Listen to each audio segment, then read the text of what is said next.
Cheminez chaque semaine à la rencontre de la Bible et de son histoire, à la rencontre du Dieu de la Bible dans notre histoire.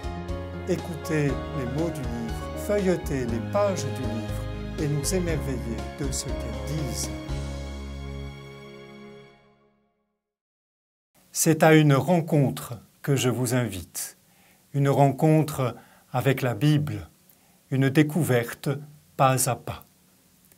La Bible, ce n'est pas un livre comme les autres, c'est le livre le plus lu, le premier à avoir été imprimé, le livre le plus traduit, le plus commenté, le plus médité. Croyant ou pas, force est de constater aujourd'hui que la Bible a forgé plusieurs civilisations et qu'elle est le fondement de grandes religions monothéistes, judaïsme, islam et christianisme.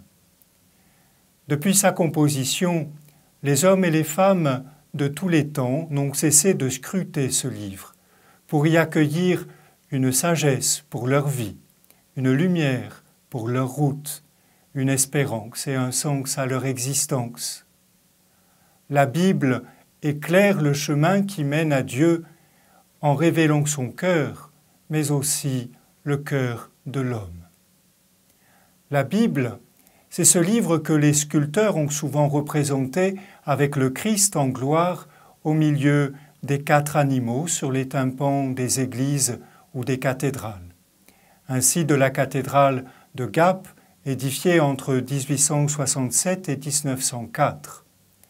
Le Christ, assis sur son trône, accueille tous ceux qui vont entrer dans cet espace sacré pour s'y recueillir, pour prier, pour goûter un moment de paix. Ce livre, posé sur le genou gauche du Christ comme sur un trône, va devenir, pour ceux qui entreront dans cette cathédrale, une parole, une voix, un chant, le murmure de Dieu et la brise de l'Esprit pénétrant par la porte de nos cœurs.